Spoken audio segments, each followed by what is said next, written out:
내가 살 날이 보름밖에 안 남았다더구나. 그 내가 말을 살 들은 날이 순간 개성상단의 보름밖에 안 공기가 남았다더구나. 얼어붙었습니다. 한 며느리는 몰락한 가문을 다시 세울 계산을 시작했고, 한 며느리는 금고 장부에 몰래 붓을 들었습니다.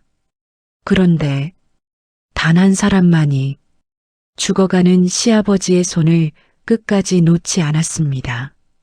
조선 후기 송도 개성, 수십 년 동안 조선 최고의 상단을 일군 대행수 박도겸이 마침내 죽음의 문턱에 섰습니다. 그의 손에는 개성상단의 인장과 금고 열쇠가 쥐어져 있었지요. 그리고 그는 말했습니다. 보름 내가 살 동안 날이 내 곁을 보름밖에 지키는 안 자에게 남았다더구나. 이 상단의 모든 것을 내가 살 맡기겠다. 날이 보름 뒤 보름밖에 안 남았다더구나. 개성상단의 주인이 결정됩니다. 내가 살 날이 흔들리는 촛불 아래 보름밖에 안 남았다더구나. 병실에는 양 냄새와 피 냄새가 섞여 내가 살 흐르고 날이 상단의 보름밖에 안채에서는 안 남았다더구나. 금고 열쇠가 덜컹거리는 소리와 내가 살 날이 장부 넘기는 보름밖에 소리가 안 밤새 남았다더구나. 멈추지 않았습니다. 과연 내가 이 살 보름 날이 동안 누가 재산을 보름밖에 안 노리고 남았다더구나. 누가 사람을 지킬까요? 내가 그리고 살 날이 마지막 순간 보름밖에 안 대행수 남았다더구나. 박도겸은 어떤 선택을 하게 내가 살 될까요? 날이 이야기 시작하기 전에 구독과 좋아요 한번 눌러주시면 이야기꾼에게 큰 힘이 됩니다. 그리고 지금 어디서 이 이야기를 듣고 계신지도 댓글로 남겨주시면 참 반갑겠습니다. 자, 그럼 지금부터 개성상단에서 벌어진 보름 동안의 기묘한 시험을 함께 들어보시지요. 안녕하세요, 여러분. 만약 당신이 평생을 바쳐 일군 모든 것을 잃을 위기에 처한다면 어떻게 하시겠어요? 오늘 이야기는 조선 후기 모두의 존경을 한몸에 받던 개성상단의 대행수 박도겸과 그의 세 며느리에게 닥친 시련에 대한 것입니다. 조선 후기 송도 개성상단의 대행수 박도겸은 칠순을 바라보는 나이에도 여전히 푸른 소나무 같은 기상과 깊은 지혜로 상단을 이끌었습니다. 그의 등은 한치의 굽힘도 없이 꼿꼿했고 거친 세월의 풍파를 겪어온 그의 눈빛은 쉬이 속내를 짐작하기 어려울 만큼 깊었어요. 상단을 지탱하는 거목과도 같은 존재였습니다. 평생을 바쳐 일궈온 개성상단은 단순한 재산을 넘어 그의 삶 그 자체였습니다. 최근 들어 박도겸의 마음속에는 먹구름이 드리웠습니다. 상단의 미래를 책임질 후계 문제와 거듭된 흉년으로 인한 상단의 존폐 위기가 그를 깊은 고뇌에 빠뜨렸습니다. 겉으로는 번듯해 보였지만 상단의 금고는 예년과 달리 바닥을 드러내고 있었습니다. 그 냉혹한 현실을 아는 이는 오직 박도겸과 오랜 충복인 금고직이 장로인 뿐이었지요. 그는 후계자를 시험할 마지막 계책을 준비하고 있었습니다. 박도겸 대행수가 병색이 짙어진다는 소문이 돌자 그를 둘러싼 세 며느리들의 속내는 각기 다른 욕망과 현실적인 계산으로 어지러이 얽히기 시작했습니다. 먼저 큰 며느리 임씨가 있었습니다. 몰락한 권문세가의 서녀로 태어난 그녀는 상단의 재력을 발판 삼아 무너진 친정의 권세를 되찾으려는 야심을 품고 있었어요. 겉으로는 비단 치마폭처럼 고상하고 품이 있는 자태를 유지했지만 찻잔을 잡은 가녀린 손끝에서는 야망의 미세한 떨림이 감돌았습니다.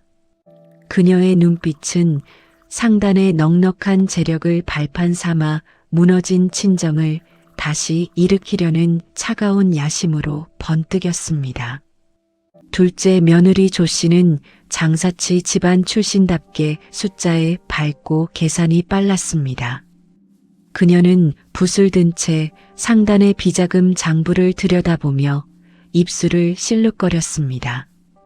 시아버지의 위독을 틈타 장부를 조작하며 사사로운 이익을 채우려는 치밀한 계획이 이미 머릿속에서 완성된 듯 했습니다. 오직 눈앞의 실리만을 좇는 지극히 현실적이고 이기적인 인물이었죠. 하지만 막내 며느리 연하는 달랐습니다. 몰락한 역관의 딸로 죽을 위기에 처했을 때 박도겸 대행수에게 큰 은혜를 입어 목숨을 구했습니다. 그 은혜를 단 한순간도 잊지 않았기에 늘 겸손하고 영민했으며 깊은 속내를 지니고 있었습니다. 헌신적인 마음으로 상단과 병든 시아버지를 향한 굳건한 도리를 잊지 않고 묵묵히 자신의 자리를 지키는 인물이었습니다. 그녀는 다른 며느리들이 상단의 금고를 탐할 때 오직 박도겸 대행수의 안위만을 진심으로 걱정했습니다. 그날 저녁 박도겸은 병색이 완연한 얼굴로 새 며느리를 모두 불러 모았습니다. 침묵만이 흐르는 사랑방에서 촛불은 흔들렸고 박도겸은 묵직한 기침을 한 번 하고는 며느리들을 깊이 응시했습니다. 내 병환이 깊어 더 이상 상단을 이끌기 어렵게 되었다. 이에 내 상단의 모든 재산을 너희 셋에게 나누어 주려 한다. 허나 한 가지 조건이 있다. 이 빈 금고를 다시 채울 자만이 진정한 상단의 주인이 될 것이다. 그의 말은 벼락과 같았습니다. 새 며느리의 얼굴에는 놀라움과 탐욕 그리고 불안이 동시에 스쳤습니다. 임 씨는 애써 침착한 표정을 유지했지만 굳게 담은 입술은 미세하게 떨렸습니다. 아버님, 소인은 아버님의 뜻을 따르겠습니다만 상단의 금고가 비었다니 대체 어찌된 일인지요? 임 씨의 목소리에는 걱정보다 날카로운 의심이 묻어 있었습니다. 박도겸은 조 씨에게 시선을 돌렸습니다. 예, 금고가 비었다고요? 이는 상단에 큰 병고가 있었다는 말씀이십니까? 소인에게는 상단의 장부를 살펴볼 권한이 있습니다. 이 상황을 납득하기 어렵습니다. 조 씨의 목소리에는 불만이 가득했습니다. 박도겸은 잠시 연하를 바라보았습니다. 연하는 고개를 숙인 채 조용히 박도겸의 손을 잡았습니다. 아버님, 소인은 그저 아버님의 안위가 걱정될 뿐입니다. 금고가 비었든 가득 찼든 그것이 중요한 것이 아니옵니다. 박도겸은 며느리들의 각기 다른 반응을 모두 살폈습니다. 그리고는 천천히 그러나 단호한 목소리로 마지막 말을 던졌습니다. 그의 눈빛에는 굳은 결의가 담겨 있었습니다. 이 잔혹한 시험 앞에서 과연 누가 진정한 상단의 주인임을 증명할 수 있을까요? 그날 밤 박도겸 대행수는 좀처럼 잠을 이룰 수 없었습니다. 깊은 고뇌는 마치 무거운 바위처럼 그의 가슴을 짓눌렀고 메마른 목구멍은 계속해서 물을 갈구했습니다. 늦은 시각 인기척 없는 별채를 조용히 나선 그는 차가운 밤 공기 속에서 희미한 목소리를 들었습니다. 그 소리는 상단의 재물이 보관된 금고와 가까운 작은 별실에서 새어나오고 있었습니다. 발걸음은 저절로 그곳으로 향했습니다. 아버님께서 일이 위중하신데 상단의 인장과 열쇠는 어찌 될 것인지 만약 이 기회에 친정 가문을 다시 일으킬 수만 있다면 비록 서녀로 태어난 한을 풀 수 있을 텐데 임 씨의 목소리에는 감출 수 없는 희망과 불안이 뒤섞여 있었습니다. 이내 묵직한 침묵이 흐르고 다른 목소리가 낮게 속삭였습니다. 형님, 그 말씀은 삼가셔야 해요. 쥐도 새도 모르게 아버님 귀에 들어갈까 두렵지 않으신가요? 허나 저도 지난달 비단 장부의 값을 조금 조정해 두었습니다. 시국이 혼란하니 이 난국에 우리라도 살 길을 찾아야 하지 않겠어요? 모두가 먹고 살자고 하는 일인걸요.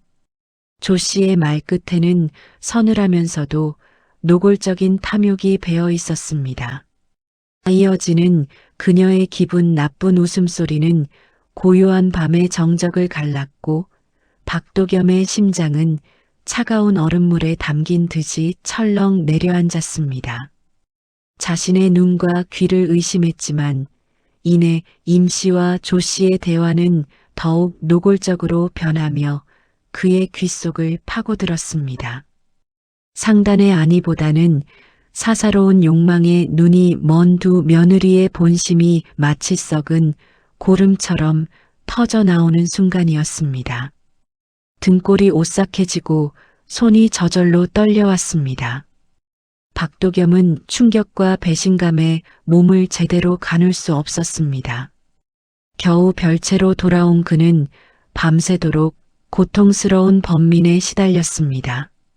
잠 못 이루는 긴 밤, 그의 눈앞에는 수십 년간 피와 땀으로 일궈온 개성상단의 그림자가 아른거렸고 상단 식솔들의 얼굴이 스쳐 지나갔습니다. 이대로 상단을 저들에게 맡겼다가는 선조들께 면목이 없을 뿐 아니라 수많은 이들의 생계가 위태로워질 것이 분명했습니다. 그의 머릿속에는 오직 상단을 지켜야 한다는 생각뿐이었습니다. 다음 날 아침 박도겸은 자신의 오랜 지기인 허 의원을 은밀히 불러들였습니다. 그의 얼굴에는 결연한 의지가 서려 있었지만 그 눈빛 속에는 깊은 슬픔과 회한이 함께 담겨 있었습니다. 허 의원은 대행수의 위독한 병색을 걱정하며 다가왔습니다. 대행수 나으리 안색이 더욱 좋지 않으십니다. 어젯밤에는 편히 주무셨는지요? 밤새 잠을 못 이루신 듯하여 걱정이 됩니다. 허 의원, 내게 할 말이 있네. 자네는 개성상단과 나의 오랜 벗이자 그 어떤 풍문에도 입이 무거운 자임을 내가 잘 알고 있지. 허나 이 이야기는 죽는 한이 있어도 절대 발설해서는 아니 될 걸세. 어젯밤 나는 차마 믿을 수 없는 것을 듣고 말았네. 박도겸은 쇠약해진 목소리로 어젯밤 별채에서 들었던 며느리들의 탐욕스러운 대화를 전했습니다. 그리고는 상단의 미래를 위해 자신의 병세를 가장하여 그들의 진정한 본심과 상단을 이끌 자격을 시험하겠다는 기막힌 계획을 조심스럽게 꺼냈습니다. 허 의원은 대행수의 뜻밖의 제안에 잠시 놀라 대행수의 얼굴을 뚫어져라 바라보았습니다. 하지만 이내 대행수의 깊은 뜻을 헤아리고 고개를 끄덕였습니다. 그의 눈빛에는 충성과 염려가 교차했습니다. 대행수 나으리의 고뇌와 깊은 뜻을 이제야 알겠습니다. 제가 할 수 있는 모든 것을 다하여 돕겠습니다. 부디 이 일로 인해 나으리의 몸을 상하시지 않으시길 간절히 바랍니다. 허 의원의 협조로 박도겸의 병세는 순식간에 악화된 것처럼 보였습니다. 날마다 그의 기력이 쇠하고 얼굴이 더욱 창백해지는 모습은 모두를 속이기에 충분했습니다. 며칠 후 박도겸은 새 며느리를 자신의 병상 앞으로 불렀습니다. 방 안에는 촛불조차 숨죽인 듯 무거운 침묵만이 흘렀습니다. 임 씨와 조 씨는 미묘한 기대감과 불안감을 감추려 애썼고 연하는 오직 시아버지의 병세만을 걱정하며 눈물 어린 눈으로 박도겸을 바라보았습니다. 현명하신 결정이십니다. 박도겸은 힘겹게 몸을 일으키며 나는 나의 쇠약해진 후계자로 목소리로 박준호를 지명한다. 그러나 현명하신 모든 결정이십니다. 이에게 분명하게 들릴 나는 나의 목소리로 후계자로 장남의 아들 선언했습니다. 박준호를 지명한다. 현명하신 내 병세가 결정이십니다. 위중하여 오래 버티지 나는 나의 못할 후계자로 듯하다. 장남의 아들 박준호를 이 지명한다. 개성상단을 현명하신 지킬 자를 결정이십니다. 찾아야 하니 나를 나는 끝까지 나의 후계자로 보필하고 장남의 아들 박준호를 상단의 지명한다. 진정한 현명하신 주인이 결정이십니다. 될 자에게 이 나는 나의 개성상단의 후계자로 장남의 인장과 아들 박준호를 모든 지명한다. 금고의 현명하신 열쇠를 결정이십니다. 넘기겠노라. 그의 나는 나의 말은 후계자로 마치 장남의 마른 아들 하늘의 박준호를 날벼락처럼 현명하신 방 안에 결정이십니다. 울려 퍼졌습니다. 나는 나의 새 후계자로 며느리의 장남의 아들 얼굴에는 박준호를 지명한다. 각기 다른 현명하신 감정의 결정이십니다. 그림자가 더욱 나는 나의 선명하게 후계자로 스쳐 장남의 아들 지나갔습니다. 박준호를 지명한다. 현명하신 임 씨의 결정이십니다. 입가에는 회심의 나는 미소가 나의 후계자로 조 씨의 장남의 아들 눈빛에는 박준호를 지명한다. 날카로운 현명하신 계산이 결정이십니다. 그리고 연하의 나는 나의 얼굴에는 후계자로 장남의 아들 깊은 박준호를 슬픔과 지명한다. 함께 현명하신 알 수 결정이십니다. 없는 결심이 스쳐 나는 지나갔습니다. 나의 후계자로 장남의 아들 이 위중한 박준호를 지명한다. 시점에서 현명하신 대행수의 결정이십니다. 뜻밖의 선언은 나는 상단 나의 전체를 후계자로 장남의 아들 뒤흔들 박준호를 거대한 지명한다. 폭풍의 현명하신 전조였습니다. 결정이십니다. 그의 진정한 나는 나의 시험은 후계자로 장남의 이제 아들 막 박준호를 시작된 지명한다. 것이었습니다. 현명하신 결정이십니다. 대행수 박도겸의 편하세요? 충격적인 선언은 네 진짜 속셈이 삽시간에 뭔지 다 상단 무슨 말씀이세요? 전체에 저는 그저 퍼져나갔습니다. 여보 편안하세요? 촛불조차 숨죽인 네 진짜 듯 속셈이 뭔지 다 고요했던 무슨 병실 말씀이세요? 안의 저는 그저 이야기는 걱정이어서.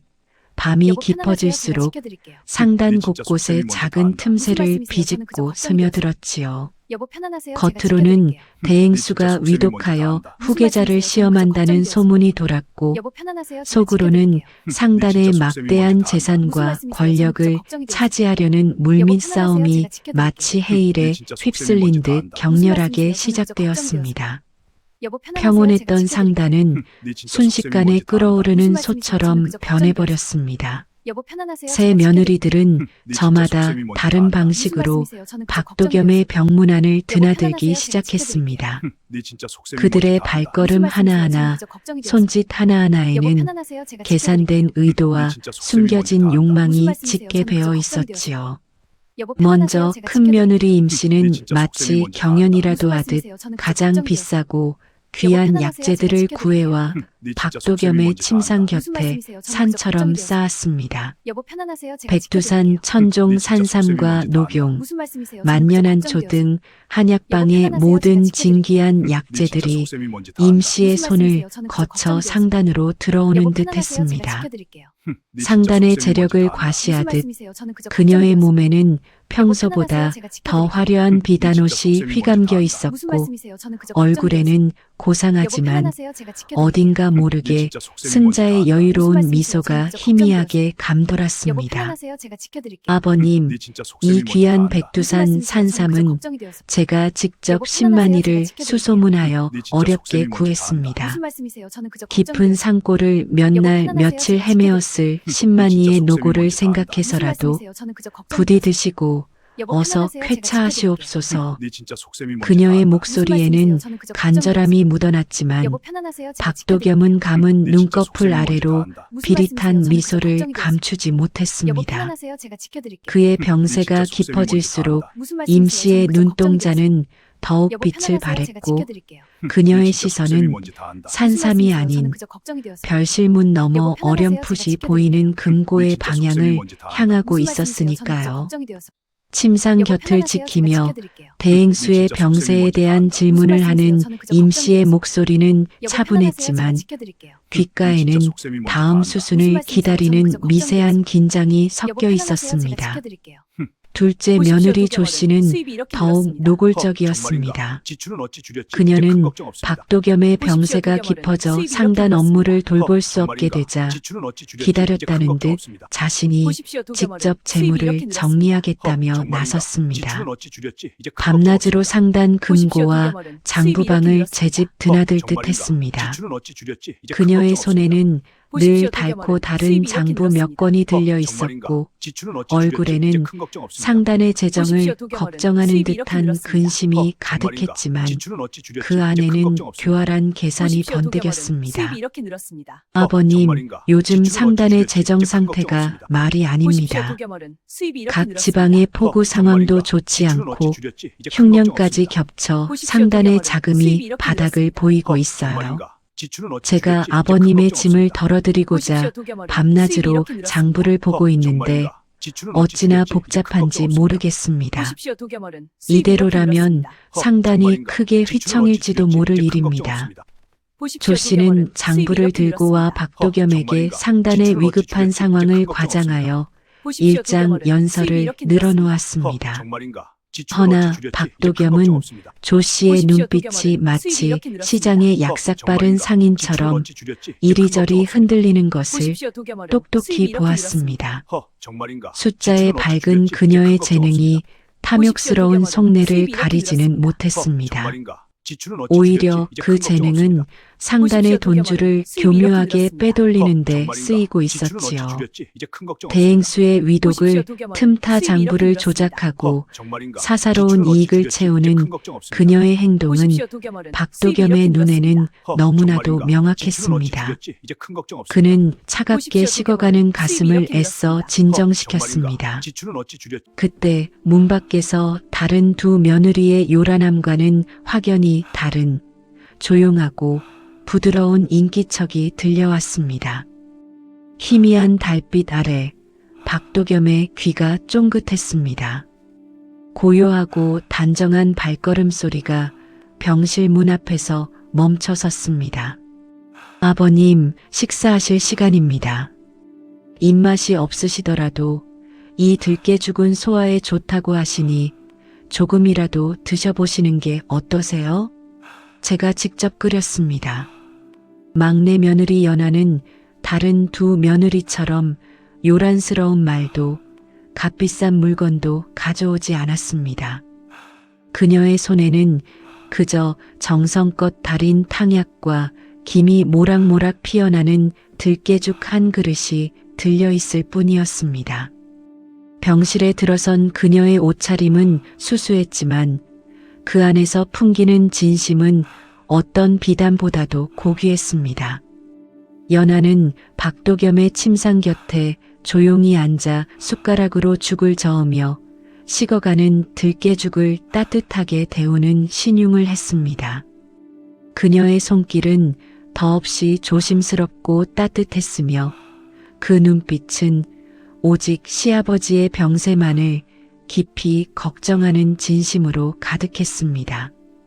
그녀의 얼굴에는 깊은 근심과 함께 어떻게든 시아버지의 고통을 덜어주고 싶은 간절함이 역력했습니다. 연아야, 내 마음 씀씀이가 여느 때와 다름없이 깊구나. 허나 내 기력이 쇠하여 죽 한 술도 넘기기 어렵구나. 아버님, 그리 약한 말씀 마세요. 아무리 위중하시더라도 기력을 조금이라도 회복하셔야 합니다. 제가 곁에서 늘 보필하겠습니다. 아무 걱정 마시고 부디 마음 편히 계셔주세요. 박도겸은 그녀의 손에서 들깨죽 그릇을 받아들며 힘겹게 몸을 일으켰습니다. 희미한 촛불 아래 그의 시선은 가만히 연화의 얼굴을 올려다보았습니다. 다른 며느리들의 눈에는 권력과 재물의 그림자가 선명했지만 연화의 눈에는 오직 깊은 걱정과 진심만이 담겨 있었습니다. 그 순간 박도겸의 굳게 닫혔던 마음속에 따뜻한 파동이 일었습니다. 그는 며느리들의 진정한 본심이 서서히 드러나고 있음을 확신했습니다. 하지만 아직은 아무것도 단정할 수 없었지요. 이 길고 고통스러운 시험의 끝에는 과연 어떤 진실이 그를 기다리고 있을까요? 상단의 운명은 누구의 손에 맡겨지게 될까요? 대행수 박도겸의 병세가 깊어지는 듯 보이며 개성상단에는 날마다 싸늘하고 미묘한 긴장감이 감돌았습니다. 희망과 불안, 그리고 탐욕이 뒤섞인 공기가 상단 전체를 짓누르는 듯 했습니다. 며느리들의 행동은 시간이 갈수록 그들의 속마음을 적나라하게 드러냈습니다. 큰 며느리 임씨는 여전히 매일 아침 저녁으로 박도겸에게 문안을 올렸습니다. 그녀는 언제나 최고급 비단옷을 단정하게 차려입고 침상 곁에 앉아 온화한 목소리로 박도겸의 안위를 물었지요. 그녀의 목소리에는 걱정이 담겨 있는 듯 했지만 박도겸의 곁에 놓인 서랍 속 필묵을 향하는 그녀의 손은 연신 미세하게 떨렸습니다. 마치 무언가를 애타게 찾아 헤매는 듯한 초조함이었습니다. 아버님, 오늘 아침 기침은 좀 덜하신가요? 어제는 밤새 편안히 주무셨는지요? 이 어미가 밤새 한숨도 못 자고 아버님 걱정으로 지새웠습니다. 부디 이대로만 기력을 차리신다면 얼마나 좋을까요? 그녀는 상단의 안채에 머무르는 동안 친정 쪽 사람들과 은밀히 서신을 주고받는 것을 멈추지 않았습니다. 그녀의 서신에는 박도겸 사후를 대비하여 친정 가문의 몰락한 권세를 다시 일으킬 정치적 줄타기와 상당과의 연계를 위한 치밀한 계산이 빼곡히 담겨 있었습니다. 고상한 미소 뒤에 숨겨진 그녀의 눈빛은 상단 안팎의 미세한 움직임과 조정의 동향까지 예리하게 꿰뚫어 보고 있었지요. 겉으로는 효심 깊은 며느리였으나 그 속에는 거대한 야망이 꿈틀거리고 있었습니다. 둘째 며느리 조 씨는 더욱 대담해졌습니다. 그 장부를 보여주십시오. 박도겸이 깊은 잠에 들거나 조씨, 지금 뭐라는 탕약을 겁니까? 마시고 서윤님 깜짝 잠시 놀랐어요. 기절한 그 듯이 장부를 보여주십시오. 잠든 틈을 타 조씨, 지금 그녀는 뭐라는 겁니까? 그림자처럼 서윤님 조용히 깜짝 놀랐어요. 그 움직였습니다. 장부를 보여주십시오. 금고방과 조씨, 장부방을 지금 뭐라는 제집 겁니까? 안방처럼 서윤님 드나들며 깜짝 놀랐어요. 낡은 장부를 등불 보여주십시오. 하나에 의지한 채 조씨, 지금 밤늦도록 뭐라는 겁니까? 중요한 서윤님 회계 깜짝 장부들을 놀랐어요. 들여다보고 그 장부를 있었습니다. 조씨, 붓대가 지금 바스락거리는 뭐라는 소리가 서윤님 칠흑 깜짝 같은 놀랐어요. 밤의 장부를 정적을 보여주십시오. 간헐적으로 깨뜨렸습니다. 조씨, 지금 뭐라는 겁니까? 조 씨는 상단의 깜짝 비자금 놀랐어요. 장부를 그 장부를 보여주십시오. 교묘하게 조작하기 조씨, 지금 시작했습니다. 뭐라는 겁니까? 특정 물산의 깜짝 거래 놀랐어요. 기록을 그 장부를 삭제하거나 보여주십시오. 가격을 부풀려 조씨, 지금 뭐라는 이윤의 겁니까? 일부를 자신의 깜짝 친정 놀랐어요. 상단으로 그 장부를 보여주십시오. 돌릴 준비를 하는 조씨, 등 지금 뭐라는 겁니까? 은밀하게 사사로운 깜짝 놀랐어요. 이익을 그 장부를 취하려는 보여주십시오. 움직임이 그녀의 손에서 조씨, 지금 뭐라는 착착 겁니까? 진행되고 서윤님 있었습니다. 깜짝 놀랐어요. 그녀의 장부를 손놀림은 점점 더 조씨, 지금 바빠졌고 뭐라는 겁니까? 그만큼 서윤님 깜짝 그녀의 놀랐어요. 얼굴에는 그 장부를 보여주십시오. 탐욕의 그림자가 짙게 조씨, 지금 드리워졌습니다. 뭐라는 서윤님 깜짝 장부의 놀랐어요. 숫자들이 그 장부를 그녀의 보여주십시오. 눈앞에서 돈으로 조씨, 바뀌는 지금 뭐라는 환영을 겁니까? 보는 듯 서윤님 했습니다. 깜짝 놀랐어요. 어머님, 장부를 보여주십시오. 밤이 이리 깊었는데 조씨, 지금 아직도 뭐라는 장부를 보고 서윤님 계시는군요. 깜짝 놀랐어요. 겁니까? 그 장부를 불빛이 보여주십시오. 새어나오기에 와보았습니다. 조씨, 지금 뭐라는 겁니까? 상단 일이 아무리 서윤님 깜짝 중요해도 놀랐어요. 그 장부를 너무 보여주십시오. 무리하시는 건 아닙니까? 조씨, 지금 뭐라는 안색이 겁니까? 말이 아닙니다. 서윤님 깜짝 놀랐어요. 늦은 밤 그 장부를 창고를 보여주십시오. 확인하고 돌아오던 박도겸의 지금 뭐라는 막내 겁니까? 아들이자 서윤님 깜짝 연하의 놀랐어요. 남편인 그 장부를 박서윤이 보여주십시오. 장부방의 조씨, 불빛을 지금 뭐라는 보고 겁니까? 걱정스러운 듯 서윤님 깜짝 물었습니다. 놀랐어요. 그 장부를 조 보여주십시오. 씨는 그의 목소리에 조씨, 화들짝 지금 뭐라는 놀라며 겁니까? 들고 있던 서윤님 붓을 깜짝 놀랐어요. 떨어뜨릴 그 장부를 뻔했습니다. 보여주십시오.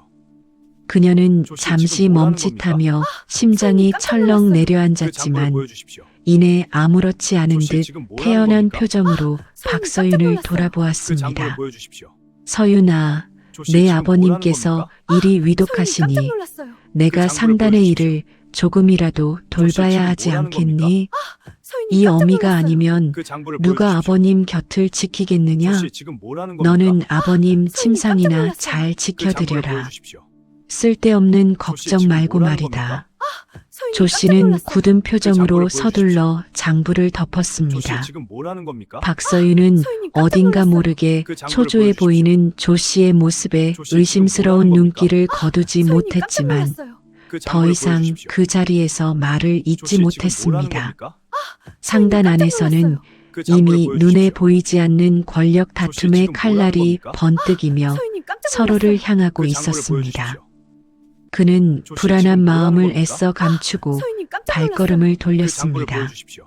그 시간 막내 며느리 연하는 여전히 박도겸의 병상 곁을 한결같이 지키고 있었습니다. 촛불이 깜빡이는 밤 그녀는 잠든 박도겸의 마른 손을 말없이 감싸쥐었습니다. 거칠고 주름진 그의 손에서 연하는 상단을 일궈온 지난 세월의 무게를 느꼈습니다. 시아버님도 제가 그녀의 얼굴에는 어서 깊은 근심과 함께 그 누구보다 진심으로 아버님의 쾌유를 비는 간절한 마음이 담겨 있었습니다. 시아버님도 그녀는 시아버지의 숨소리 하나하나에 귀 기울이며 작은 움직임에도 민감하게 반응했습니다. 아버님, 부디 이 시련을 이겨내 주세요. 상당과 모두를 위해서라도 제발. 연하는 자신도 모르게 나지막이 중얼거렸습니다. 그녀의 눈가에는 맺혔던 눈물이 조용히 흘러내렸습니다. 박도겸은 실눈을 뜨고 연하의 흐느끼는 뒷모습을 보았습니다. 다른 이들의 탐욕스러운 눈빛과는 달리 연하의 모습에서 그는 진정한 충정이라는 것을 느꼈습니다. 연하야, 내 마음을 내가 모를 리 없지. 허나 아직은 더 지켜봐야 할 것이 많다. 박도겸은 작게 읊조리며 다시 눈을 감았습니다. 그의 시험은 아직 끝나지 않았습니다. 과연 그녀의 진심은 이 싸늘한 욕망의 상단에서 빛을 발할 수 있을까요? 아니면 이 잔혹한 권력 다툼 속에서 더 큰 희생을 치르게 될까요? 박도겸의 시험은 이제 예측할 수 없는 방향으로 흘러가고 있었습니다. 2달이라는 시간은 개성상단 위로 차갑게 깔린 먹물처럼 묵직하게 흘러갔습니다. 대행수 박도겸은 겉으로는 여전히 병색이 완연한 노인이었으나 그의 깊은 고뇌와 상단의 미래에 대한 염려는 실제 병마처럼 그의 심신을 갉아먹기 시작했지요. 애써 꾸며낸 꾀병이 차가운 현실의 무게 앞에 무릎 꿇는 순간이었습니다. 그의 눈빛은 점점 생기를 잃어갔고 마른 기침은 이제 진짜 폐부 깊숙이 박힌 통증처럼 그의 몸을 흔들었습니다. 그는 밤마다 식은땀에 젖어 잠에서 깨어나기를 반복했습니다. 허허, 이것이 정녕 하늘의 뜻이란 말인가? 꾀병으로 시작한 일이 어찌 이리. 그는 가슴을 움켜쥐고 고통스러운 신음을 토해냈습니다. 상단을 향한 염려가 그의 심장에 직접 칼을 꽂는 듯 했습니다. 몸속 깊은 곳에서부터 알 수 없는 끈적한 기운이 치밀어 오르는 듯한 기분이었죠. 마치 그의 몸이 붉은 핏빛으로 물드는 악몽에 시달리는 날이 잦아졌습니다. 어느 날 새벽, 아직 밤의 장막이 완전히 걷히지 않은 시간, 잠잠하던 상단의 안채에서 마치 짐승의 울음소리 같은 다급한 비명이 터져나왔습니다. 대행수 나으리. 고요했던 새벽의 정적을 찢는 듯한 그 비명소리에 모든 식솔들은 잠에서 화들짝 깨어나 마치 혼비백산한 쥐떼처럼 박도겸의 방 앞으로 달려왔습니다. 방문 틈새로 새어나오는 희미한 불빛은 오히려 그들의 공포를 더욱 부추겼습니다. 방문이 열리자 모두는 얼어붙은 듯 멈춰 섰습니다. 박도겸은 침상에 쓰러진 채 입에서 시뻘건 피를 쏟아내고 있었습니다. 잉크를 쏟아놓은 듯한 핏자국이 새하얀 이불을 참혹하게 물들였고 방 안에는 비릿하고 꿉꿉한 피 냄새가 진동했습니다. 숨쉬기조차 어려울 지경이었습니다. 그의 창백한 얼굴 위로 흐르는 핏물은 마치 죽음의 그림자를 들이우는 듯 했습니다. 아버님, 이게 대체 무슨 일이십니까? 큰 며느리 임씨는 입을 틀어막고 주저앉았고 둘째 며느리 조 씨는 창백하게 질린 얼굴로 뒷걸음질 쳤습니다. 그들의 눈에는 야심 대신 공포가 가득했습니다. 박서윤은 아버님의 이름을 연신 부르며 허둥댔고 연하는 덜덜 떨리는 손으로 박도겸의 입가에 묻은 피를 닦아냈습니다. 그녀의 손끝에는 뜨거운 체온 대신 차가운 죽음의 기운이 느껴지는 듯 했습니다.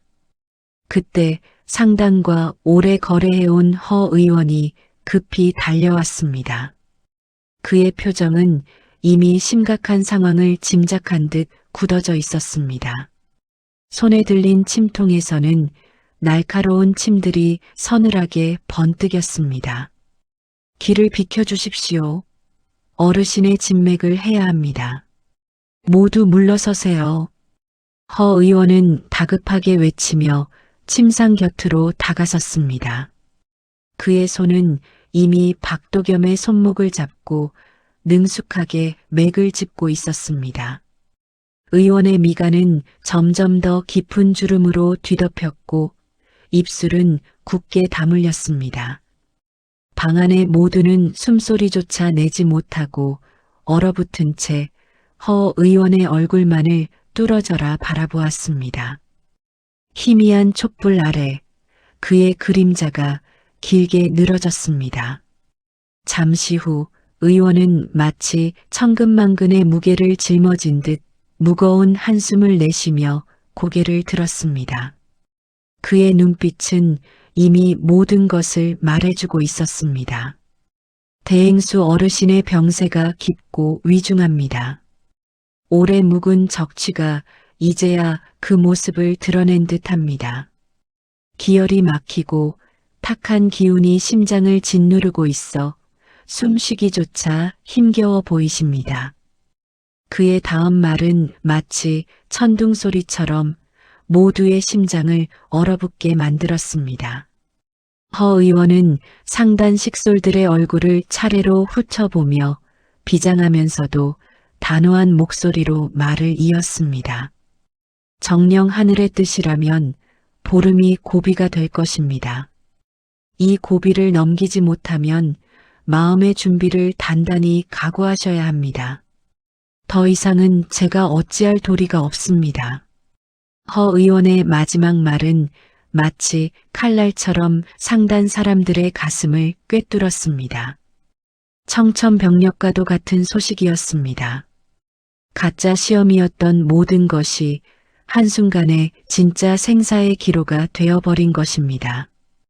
허 의원의 표정에는 깊은 절망감이 서려 있었고 그의 목소리에는 돌이킬 수 없는 운명에 대한 안타까움이 짙게 배어 있었습니다. 상단 전체는 순식간에 차가운 죽음의 그림자에 휩싸였습니다. 며느리들의 얼굴에는 야심 대신 혼란과 공포 그리고 불안이 가득 차올랐습니다. 그들의 눈빛은 흔들렸고 입술은 바싹 마른 채 아무 말도 잇지 못했습니다.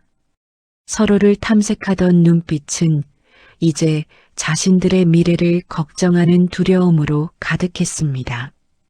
그들은 이 상황을 어떻게 받아들여야 할까요?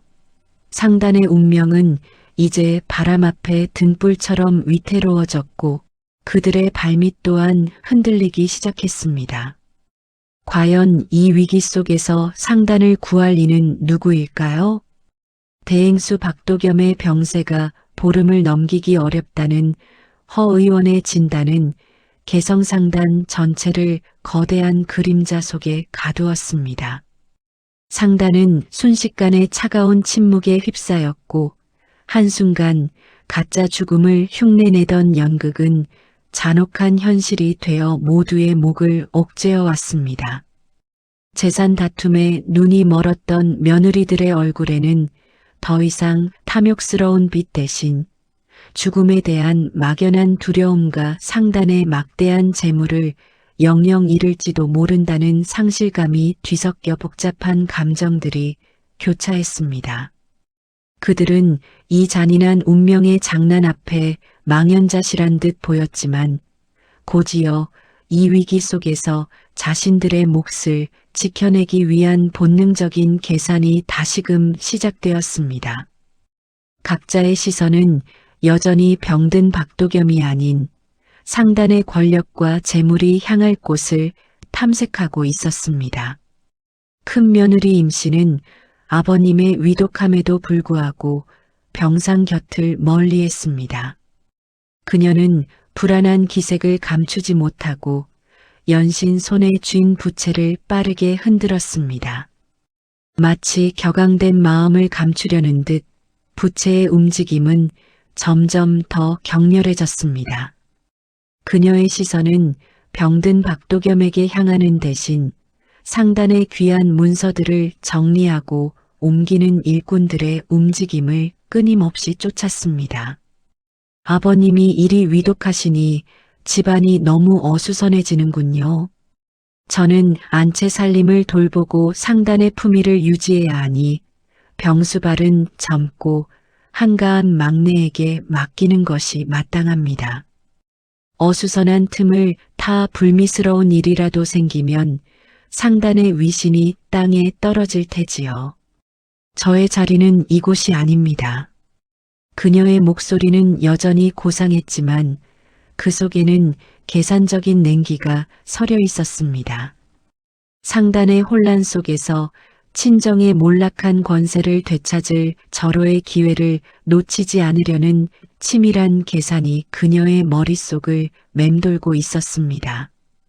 그녀는 수시로 노련한 눈빛으로 주변을 살피며 자신에게 유리한 상황을 만들기 위한 수를 읽고 있었습니다.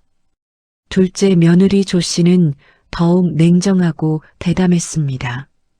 그녀는 허 의원이 물러간 직후부터 장부방에 틀어박혀 조작해둔 비자금 장부를 손에서 놓지 않았습니다.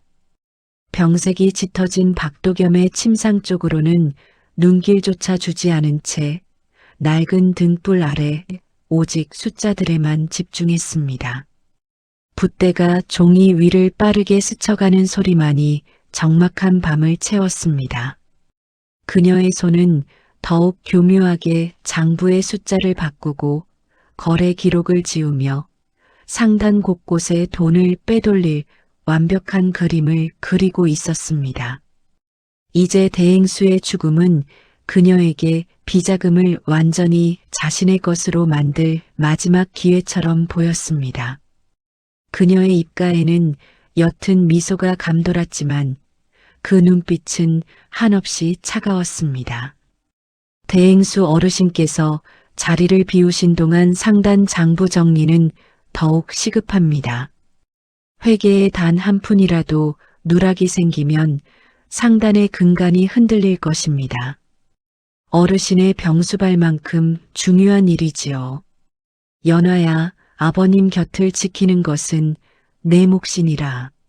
조 씨는 연화에게 차갑게 내뱉으며 다시 장부로 시선을 돌렸습니다.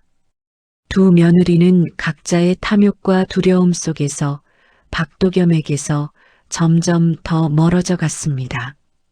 그들의 머릿속에는 오직 상단의 곳간을 채우고 자신들의 욕망을 채우려는 생각뿐이었습니다.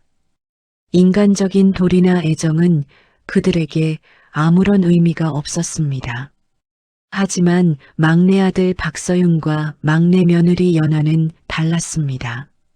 그들은 허 의원의 절망적인 진단에도 불구하고 박도겸의 곁을 그림자처럼 묵묵히 지켰습니다. 물 한 모금 제대로 마시지 못한 채 임종 직전에 박도겸 곁에서 떠나지 않았습니다. 그들의 얼굴은 수심과 피로에 절어 있었지만 눈빛만은 꺼지지 않는 등불처럼 간절했습니다. 아버님, 부디 이겨내십시오. 제발 저희 곁을 떠나시면 안 됩니다. 아버님 없이 상단이 어찌 되겠습니까? 박서윤은 박도겸의 손을 붙잡고 목이 메인 소리로 애원했습니다. 그의 눈가에는 뜨거운 눈물이 맺혔지만 차마 흐느끼지는 못했습니다. 연하는 눈물과 땀으로 범벅이 된 얼굴로 아버님의 마른 입술을 적시고 뜨거운 식은땀을 닦아주며 밤낮으로 간호했습니다. 그녀의 손길은 이미 메마른 박도겸의 얼굴 위를 부드럽게 쓰다듬었습니다. 아버님, 제발 눈을 뜨세요. 저희에게 힘이 되어 주셔야 합니다. 상단이 이리 위태로운데 아버님마저 저희를 떠나시면 제가 어찌해야 할지 모르겠습니다. 그녀의 목소리는 흐느낌에 섞여 떨렸고 간절한 기도가 담겨 있었습니다. 연하는 차가워진 박도겸의 이마에 자신의 따뜻한 숨결을 불어넣으려 애썼습니다. 그녀의 손길에는 사심없는 진심과 뜨거운 사랑, 그리고 상단에 대한 헌신적인 마음이 고스란히 담겨 있었습니다. 죽음의 문턱에서 간신히 눈을 뜬 박도겸은 흐릿한 시야 속에서도 자신을 지키는 연하와 박서윤의 헌신적인 모습을 보았습니다. 그의 귀에는 여전히 임 씨와 조 씨의 냉정하고 계산적인 목소리가 맴도는 듯 했지만 눈앞의 두 사람은 그 모든 것을 잊게 할 만큼 뜨거운 진심을 보여주었습니다. 그의 마른 입가에 희미한 미소가 번졌고 이내 눈가에는 뜨거운 눈물이 한 줄기 흘러내렸습니다. 박도겸은 자신의 꾀병이 불러온 이 잔인한 현실 속에서 진정한 후계자의 빛이 어디에 있는지를 분명히 깨달았습니다. 상단의 미래를 맡길 진정한 충정과 지혜가 누구에게 있는지를 말입니다. 그는 마지막 남은 힘을 모아 연하의 손을 가만히 쥐었습니다. 박도겸의 마지막 선택은 개성상단에 어떤 거대한 파란을 불러올까요? 그의 눈은 다시 스르르 감겼습니다. 모든 것은 그의 마지막 숨결과 함께 결정될 운명에 놓였습니다. 모두가 절망의 늪에 빠져 박도겸 대행수의 마지막을 준비하던 그때였습니다. 허 의원의 헌신적인 치료와 연하의 밤낮 없는 지극한 간호가 마른 가지에 새순을 틔우듯 꺼져가던 생명의 불씨를 기적처럼 다시 타오르게 했습니다. 차가웠던 그의 손끝에 미약한 온기가 돌고 깊게 가라앉았던 숨결이 점차 깊고 고르게 변해갔습니다. 보름을 넘기기 어렵다던 진단은 온데간데 없이 박도겸의 얼굴에 죽음의 그림자는 서서히 걷히기 시작했습니다. 어느 맑은 날 아침 박도겸은 흐릿한 의식 속에서 눈을 떴습니다. 창밖으로 시선을 던지자 혹독한 겨울을 견뎌내고 파랗게 돋아난 새싹들이 햇살 아래 반짝이고 있었습니다. 마치 지난 상단의 시련을 이겨낸 듯 미약하지만 분명한 생기가 그의 핏기 없는 얼굴에 감돌았습니다. 죽음의 문턱에서 돌아온 박도겸은 예전과는 확연히 다른 사람이 되어 있었습니다. 그의 눈빛은 고통의 흔적을 지운 채 이전에 없던 강인하고 깊은 통찰력으로 빛났습니다. 상단 전체에 회생의 기별이 퍼져나가자 저마다 다른 속내를 가진 식솔들은 놀라움과 함께 혼란에 빠졌습니다. 기력을 회복한 박도겸은 가장 먼저 새 며느리를 자신의 방으로 불러 모았습니다. 방문이 닫히자 방 안에는 숨막히는 침묵만이 흐르는 가운데 임 씨와 조 씨는 불안한 기색을 감추지 못하고 애써 고개를 숙였습니다. 연하는 박도겸의 곁에 조용히 앉아 담담하지만 깊은 눈빛으로 그의 결정을 기다렸습니다. 지난 2달 내가 너희들에게 참으로 어리석은 시험을 했구나. 꾀병으로 시작한 이 시험이 기어코 나를 죽음의 문턱까지 내몰 줄은 나 또한 몰랐다. 박도겸의 나지막하지만 무게감 있는 고백에 방 안의 공기는 얼음처럼 무겁게 가라앉았습니다.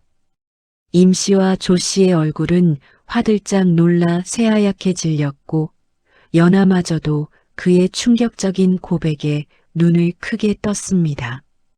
박도겸은 천천히 고개를 들어 두 며느리를 응시했습니다. 그의 눈빛은 꿰뚫어 보는 듯 차가웠습니다. 내가 그리 아파 누워있는 동안 너희들은 무엇을 했느냐? 상단을 위하고 아비를 걱정하기보다 오직 저마다의 탐욕에 눈이 멀어 도리를 저버리지 않았느냐? 임시 너는 몰락한 친정을 일으키려 상단의 재물을 사사로이 쓰려 했고, 조씨 너는 상단의 비자금 장부를 조작하여 사사로운 이득을 취하려 했지 않느냐? 박도겸의 준엄한 꾸짖음에 임씨는 애써 굳게 다물었던 입술을 파르르 떨었습니다. 조씨 또한 핏기 없는 얼굴로 고개를 푹 숙인 채 변명 한마디 하지 못했습니다. 그들의 얼굴에는 변명할 수 없는 죄책감과 모든 것이 시험이었다는 사실에 대한 당혹감이 뒤섞여 있었습니다. 박도겸의 눈은 조금의 흔들림도 없었습니다. 연하는 말없이 그들을 바라볼 뿐이었습니다. 상단은 돈으로만 세워지는 것이 아니다. 사람에 대한 굳건한 믿음과 약속에 대한 신뢰, 그리고 무엇보다 올바른 도리로 세워지는 법이다. 너희들의 끝없는 탐욕이 이 개성상단의 근간을 썩어 문드러지게 했고 결국 나를 병들게 했다는 것을 이제는 깨달았으면 한다. 박도겸의 목소리에는 깊은 실망감과 회한이 묻어 있었습니다. 그는 잠시 눈을 감았다가 다시 떴습니다. 그의 눈빛은 이제 막 중대한 결정을 내리려는 듯 흔들림 없이 빛났습니다. 개성상단의 미래를 결정할 중요한 순간이 다가오고 있었고 그의 다음 한마디가 상단의 운명을 완전히 바꿀 것이 분명했습니다. 세 며느리 모두 숨조차 제대로 쉬지 못하며 그의 입술만을 주시했습니다. 방 안에는 정적만이 감돌았습니다. 박도겸은 고개를 푹 숙이고 있는 임씨와 조씨를 물끄러미 바라보았습니다. 그들의 얼굴에는 회한과 함께 깊은 체념의 그림자가 드리워져 있었습니다. 박도겸의 시선은 곧이어 연하와 박서윤에게 향했습니다. 그의 눈빛에는 가슴 깊이 담아둔 신뢰와 애정이 흔들림 없이 빛나고 있었습니다. 숨막히는 침묵 속에서 박도겸은 마침내 입을 열었습니다. 그의 목소리는 나지막했지만 방 안의 공기 전체를 묵직하게 울리는 단호함이 배어 있었습니다. 나는 오늘 이 자리에서 개성상단의 새 주인을 정하려 한다. 비록 아직 젊고 상단 일에 익숙지 않을 수도 있으나 나는 연하와 서윤에게 개성상단의 모든 권한을 맡기려 한다. 박도겸의 선언에 임씨와 조씨는 마치 얼어붙은 듯 경악한 표정으로 고개를 들었습니다. 그들의 눈에는 분노와 함께 믿을 수 없다는 듯한 당혹감이 스쳤습니다. 연하와 박서윤은 갑작스러운 말에 놀라 서로를 바라보았습니다. 상단의 대행수가 막내 며느리와 막내 아들에게 상단의 모든 권한을 맡긴다는 것은 개성상단 역사상 전례 없는 일이었습니다. 하지만 박도겸의 결심은 산처럼 단호했습니다.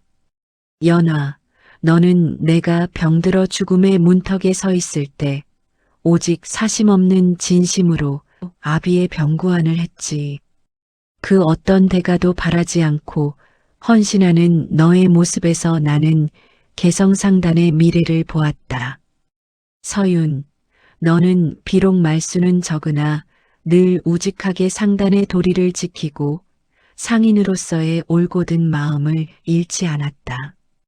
너희들의 헌신과 사람을 귀히 여기는 도리가 이 개성상단을 지킬 진정한 힘임을 나는 지난 죽음의 문턱에서 깨달았다.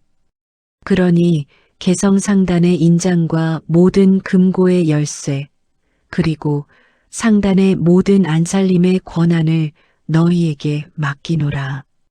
박도겸은 떨리는 손으로 상단의 인장과 묵직한 금고, 열쇠 꾸러미를 연화에게 건넸습니다. 인장은 그의 평생의 무게를, 열쇠는 상단의 모든 재물을 상징하는 듯 했습니다. 연화는 깊은 숙연함과 책임감으로 그것들을 두 손으로 정중히 받아들었습니다. 그녀의 눈가에는 굵은 눈물이 맺혔지만 굳게 담은 입술은 새로운 각오를 보여주었습니다. 그 순간 개성상단의 오랜 역사가 새로운 페이지를 넘기며 새로운 시대가 시작되고 있었습니다. 임 씨와 조 씨는 자신들의 어리석음과 탐욕이 얼마나 큰 것을 잃게 만들었는지 뼈저리게 후회하며 그 자리에 굳어진 듯 서 있었습니다. 그들의 얼굴에는 이제 어떤 변명도 희망도 남아있지 않았습니다. 연하는 박도겸 대행수의 깊은 뜻을 이어받아 상단의 법도를 더욱 엄격히 다시 세웠습니다. 그녀는 이윤만을 쫓는 맹목적인 장사보다는 사람을 먼저 살피고 상인으로서의 올바른 도리를 중시하는 새로운 운영 방침을 확립했습니다. 상단의 문턱은 가난한 백성들에게도 열렸고 정직한 거래와 나눔의 정신은 개성상단의 새로운 상징이 되었습니다. 박서윤은 그런 연화의 곁에서 묵묵히 그녀를 도왔습니다. 상단의 물류와 생산을 총괄하며 연화의 뜻을 실질적으로 구현해 나갔고 행수들과 품꾼들은 새 주인들의 지혜로움과 어짐에 깊이 감복했습니다. 상단 안팎으로 활기 넘치는 기운이 샘솟았고 사람들의 얼굴에는 다시 웃음꽃이 피어났습니다. 연화의 노력 덕분에 개성상단은 날마다 번창했습니다. 단순히 재물만 늘어난 것이 아니었습니다. 이윤을 쫓기보다 사람의 정과 신의를 중시하는 상단의 운영 방식은 백성들에게 깊은 신뢰를 얻었고 개성상단은 더욱 굳건한 기반을 다지며 온 조선 팔도에 그 명성을 떨쳤습니다. 사람들은 박도겸 상단이 탐욕의 그림자 속에서도 도리를 지킨 젊은 며느리로 인해 길이길이 융성할 수 있었다며 그녀를 칭송했습니다. 오늘 이야기를 통해 우리는 진정한 부와 행복은 어디에서 오는지를 다시 한번 깊이 생각하게 됩니다. 과연 여러분이라면 어떤 선택을 하고 어떤 가치를 지키며 살아가실 건가요? 여러분의 생각과 의견을 댓글로 자유롭게 남겨주세요. 이 이야기가 마음을 울리셨다면 구독과 좋아요, 알림 설정도 잊지 마세요. 다음 시간에 더 흥미롭고 교훈적인 이야기로 찾아뵙겠습니다.